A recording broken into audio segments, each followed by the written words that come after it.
what advice would you have to other, and there's quite a few that listen to this podcast, what advice would you have in terms of, growing and scaling that you would give to other home service-based businesses? Fear is a liar. Don't be afraid to take the steps that you need to do. I'd recommend making sure that you hire. That way you're not doing all the things that are holding you back. So have somebody answering your phones, get an answering service to answer them for you. Make sure you're available 24 hours a day. You don't have to be personally, but make sure that somebody's answering your phones 24 hours a day. Make sure you're not losing calls. And then have a good team in place that will show up. Marketing, advertising, promoting, like there's no one thing. There's a lot of things that you have to do regularly to scale. And then always hire. Don't be afraid that you're gonna have somebody, because I think that's what held me back in the beginning. Was I put a lot of weight on how I hired and who I hired, because I wanted to make sure that I could fill and feed their families. But if I'm not looking for the next guy or the next big employee, then I'm stuck with my B instead of my A.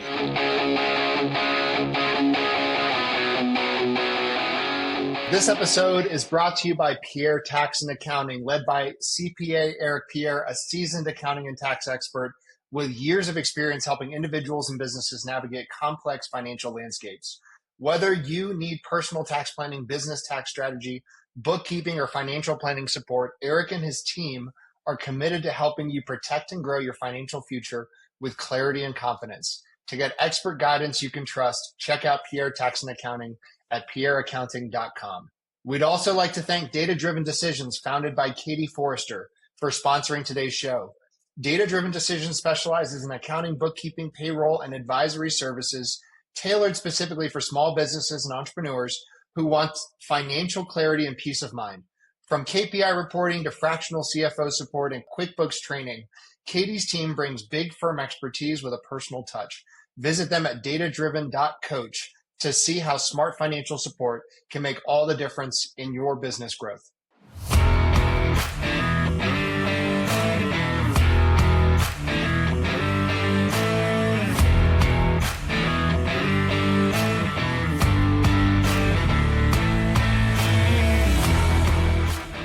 What's up, guys? Welcome back to another episode of the Builder's Bible. I'm joined by Bryan McKee, who is owner, founder of McKee Brothers Plumbing, and a friend of mine from Rise Up Kings. And excited to kind of dive into it with him today. We've had a focus on plumbers lately, so I'm excited to kind of pick his brain on the market and, what he's seeing. Bryan, tell us how you started or founded the company, and tell us how you got to where we are today. I worked for another company out of Roseville and in California, Mount California. And he made some mistakes and there was a kind of a lawsuit that happened there from the way that they were paying people on commission and stuff like that. It didn't work out very well. So I took that, I invested it, got my license and all that stuff that I needed. COVID hit right after I started working on getting my license. And then December 24th, Christmas Eve, they called me and said, "You got your license." 3 days before that, I sold a big job. Everything kind of just started rolling into place. It's like God blessed me along the path, if that would make sense. I didn't plan on it. I didn't want to own my own business. It just kind of happened, and I seen it as a sign from God. Like Christmas Eve, I got blessed with my company and the license, and everything started moving forward. Yeah. So what's your guys' niche? Like, what's your focus? Is it mainly residential? What types of projects are you working on? Tell us about the business. I like residential. It's mostly residential work. I get different customers. I get to help solve, bigger problems for people. We do all aspects of service work, from repiping to tankless water heaters, water filtration systems, remodels, all the fun service stuff. Yeah. Well, what makes you guys different, in terms of your business? Like, what makes you guys different from the next guy? So I would think the biggest difference is I actually care. I'm not a numbers guy. So when I show up, they can contact me day or night. If they need anything, they can contact me at any time. I don't care. So I'm transparent. I don't hide anything. I'm not into just sales. I mean, sales is a key part of it, but it's not the biggest goal. I think the biggest goal is being transparent with people and really showing up for them, helping them solve problems. Um, we are we have our niches. We do pipelining, pipe bursting. We do all the fun stuff in it. But our number one thing is just customer satisfaction, making sure that we're showing up and we're being completely honest with the customer and giving them real options. Yeah. What tell us about the company in terms of size, how many employees do you have, overall sales, stuff like that? So, like I said, I've done some sales training. I've got our guys on different platforms. We've actually just got rid of the other company we were using because I didn't like their value systems that they had in place. And we signed up with Rise Up Kings to get into our mastermind and stuff like that. So I got rid of them. They had great sales training and they had great communication stuff like that, but it wasn't aligning with the values that I really wanted to see. We started at, like I said, our first year we did like 600,000, and then like now our sixth year we're pushing 3 million in revenue. Um, we've gone from my little Toyota pickup truck, which I don't have anymore, to 8 trucks and 13 employees, 14 employees. Yeah. What was the biggest shift you made to grow and scale? I know a lot of plumbers who are stuck at like right around 1 million. How do you get to 3? What was the biggest decision you had to make? Was it marketing, a key hire? What was the biggest difference maker? I think it's all, there's a lot. It's all, there's not just, I don't think there's one thing that really took me from that to that. It was multiple things. It was building with the image to scale. It was knowing that you don't want to be small, and nobody wants to work for a small company. So I had to keep that growing mindset into place. So it was hiring office staffed personnel to make sure my phones were getting answered all the time, so I didn't have to do it. Like, don't get me wrong, I'm great at it. I could do it, but it takes me away from the other areas. Um, but ultimately, developing. I think it was developing the employees, helping them see the bigger versions of themselves. I, I mean, you can tell we don't have a workflow issue. We have a development, issue where they can see themselves as business owners. Yeah. But where I need them to, I don't know, it's like a biggest pain is just having them understand that we have to each individually show up like we own it and to take care of it. Oh, I think that's probably the. What in terms of your business right now, what's going really well? And what do you feel like is a challenge you're trying to overcome? So we're doing well in the customer service areas. We're getting great reviews. We're looking back on our KPIs, like making sure that we're getting the 5-star reviews, that we're showing up, and we've been with other scorecards and stuff. We're doing great in that aspect, but I think it is just getting people to take more accountability. It's the training aspect of it, getting people caught up with that. Yeah. It's, Yeah. we're not going to have a problem with workflow. There's always going to be tons of workflow, but there's going to be problems with getting people that want to do what we do. Yeah.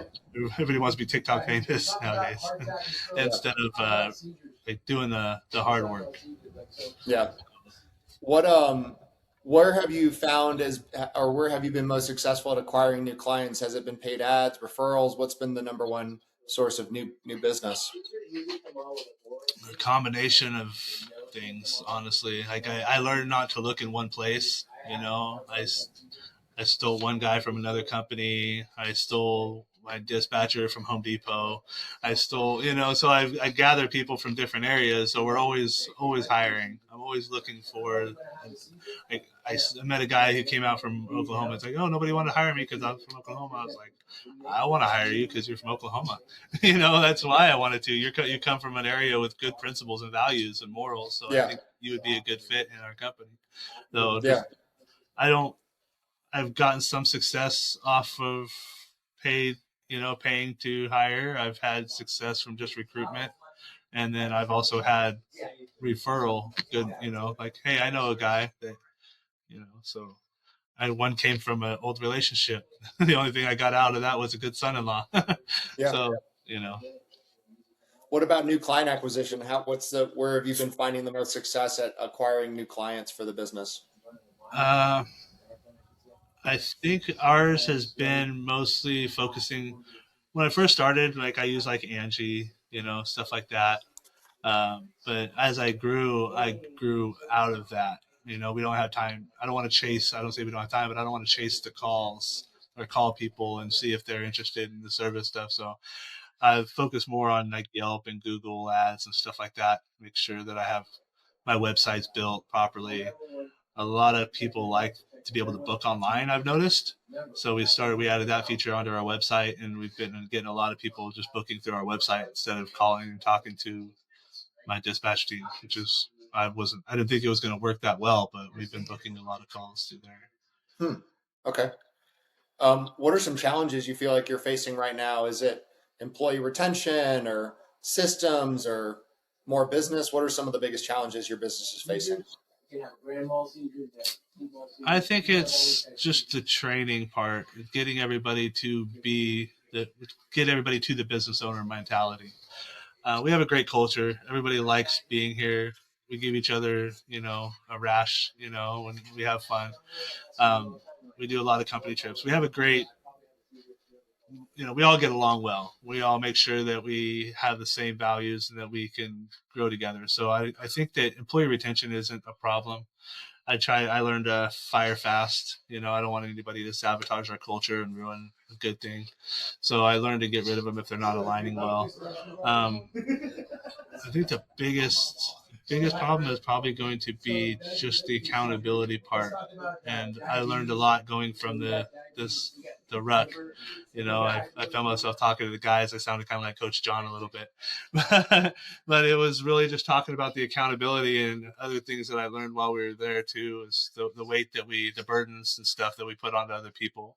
So I was able to really acknowledge those issues that we were having and bring them to everybody's attention without sounding or yelling at anybody or being aggressive or anything like that. It was more like simple things like clocking in and out, making sure the drop cloths are down, making sure you got boot covers on, just making sure that we're following within your scorecard, make sure your scorecard is doing well and you got your KPIs are showing. I just really, those two systems is bringing those up to the front is probably the hardest struggle that I'm dealing with, is making sure that we're on top of those things. And that way everybody's developing properly. Yeah. I love it. Well, let's talk about AI for a second. How are you implementing it, or where do you feel like you could be using it that you're not? So I use it a lot for almost everything. I even make sure that all my technicians have it in their phones so they can use it for building proposals. It comes in a detailed. You can take and put in random thoughts of what you're doing, how you're doing it, and it'll build it out nice and clean for you. Help you respond to reviews, emails. I got ahead of it. When a mentor is like, if you don't get on with AI, you're behind. If you start now, you'll be ahead of the game. So I did start using it for a lot of different areas that most people really don't. At least a lot of the people that are stuck at 1 million, like you were saying, like trying to get over the hump, it's because they're not implementing AI into anything. Amen. What's one business or some sort of principle that gets you fired up? It could be something you've learned from all your business coaching, or about how you run your business or do leadership development. What's a topic that gets you fired up on that front?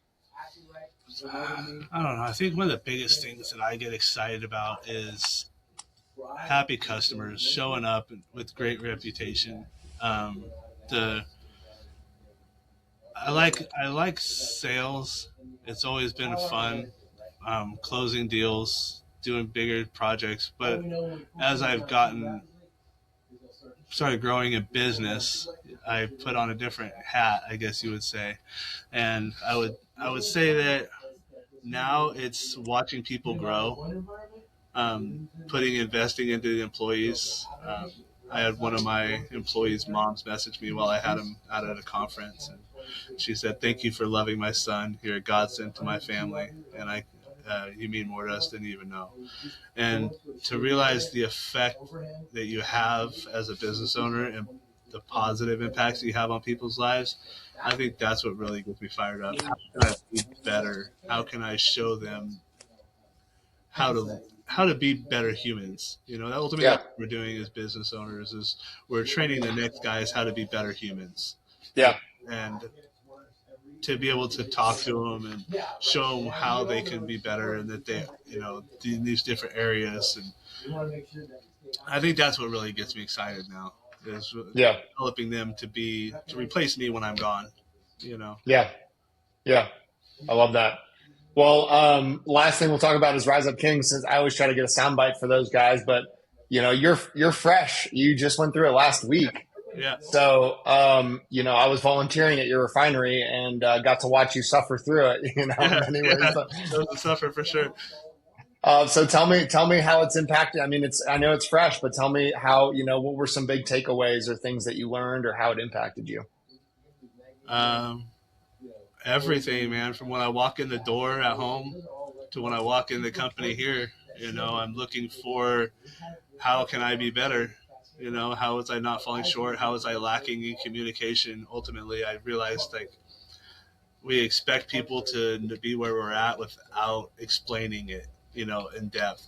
So I notice I show up better in all different areas. When I show up at home, I'm more attentive. I have a game plan for everything and how we're going to do it. So I get up, I make sure the wife has her coffee specially made, how she wants it. I get the kids' breakfast ready. She used to do it, but I get it ready for him. And then I sit down and we do our devotionals and journals. He does his and I read my Bible and I help him through his and I'm doing my thing. And then we get down I get to the office and I get to ask the guys, what did we do yesterday that helped us be better today? So how was your day better yesterday and how are we doing it? I got us all on the Bring Sally Up challenge. So I got everybody in the office working on that and I'm going to give them bonuses for whoever completes it, within 30 days. So we're going to just making sure everybody's physically fit and accountable.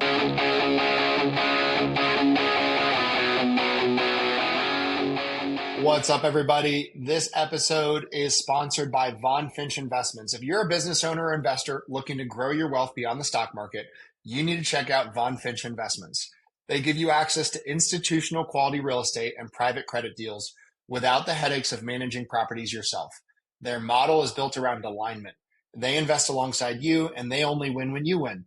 If you want passive income, tax efficiency, and real asset exposure, Von Finch is worth a serious look.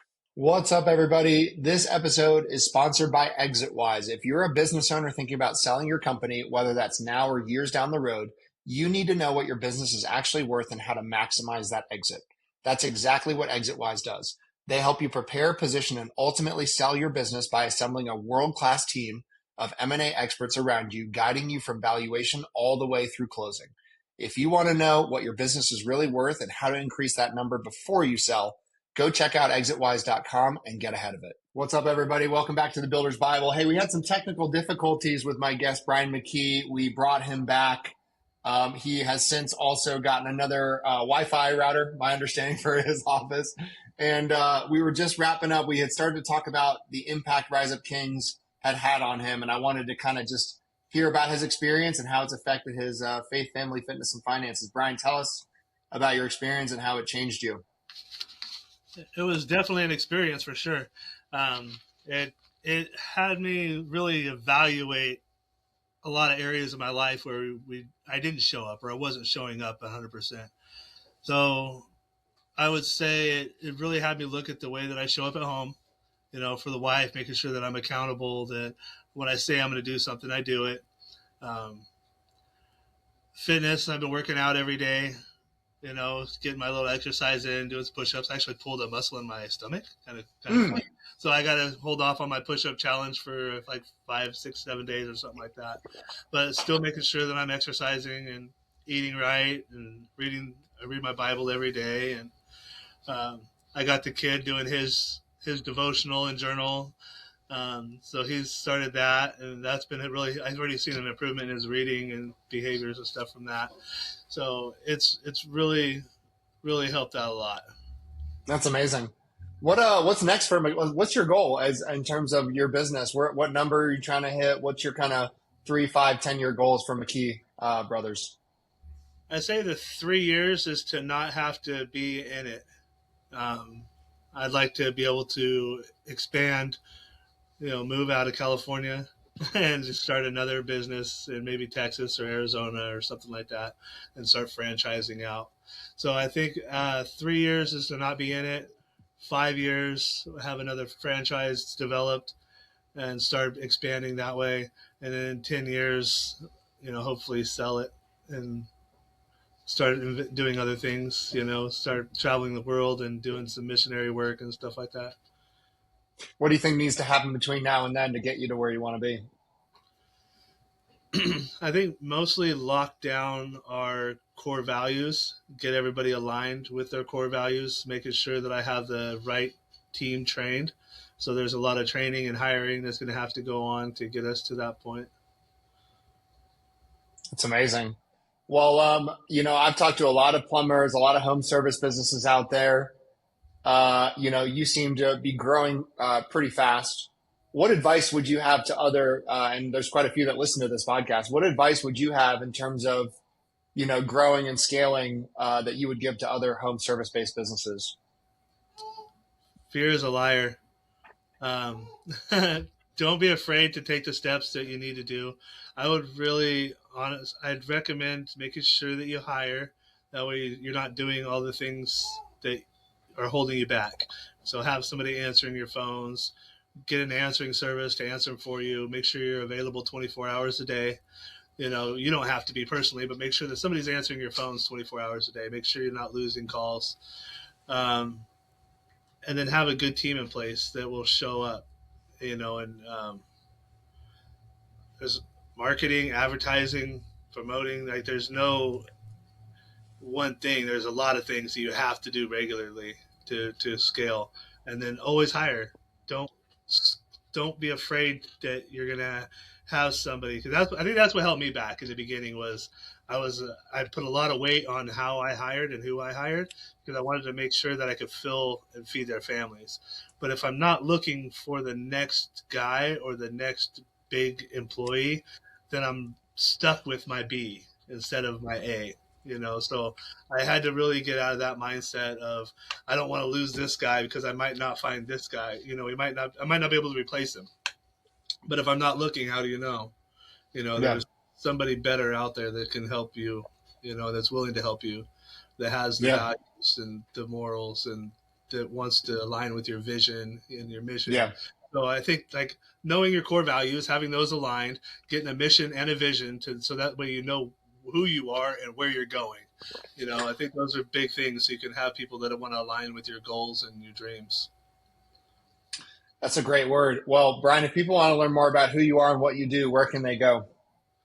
They can find me on our McKee Brothers Plumbing. It's a different one, but www.McKeeBrothers.plumbing. There's no .com or anything at the end, and that's our website. You can call me directly. All my information is available through the office and stuff, so I'm always available. If anybody wants to chat or has information or wants to pick my brain, I'm more than willing to share. I'm not going to charge I've been to a lot of seminars and conferences, and I spent a lot of money to gain the knowledge, but I don't have any problem helping people get to where they want to go. That is something, and before I let you go, I will say that you are clearly investing in yourself, and that is one thing that I'll say. I've talked to hundreds of guys that own service-based businesses and construction, and the ones that are investing in themselves typically are the ones that are growing and scaling. So hats off to you, my friend. I'm excited to see the growth. Guys, go check out Bryan and what he's up to. And, if you're in the California area, you're in his service area, definitely hit him up. He's the best plumber around. Cool, guys. Thanks for joining us on the show, Bryan. Thanks for being our guest. Thanks for having me.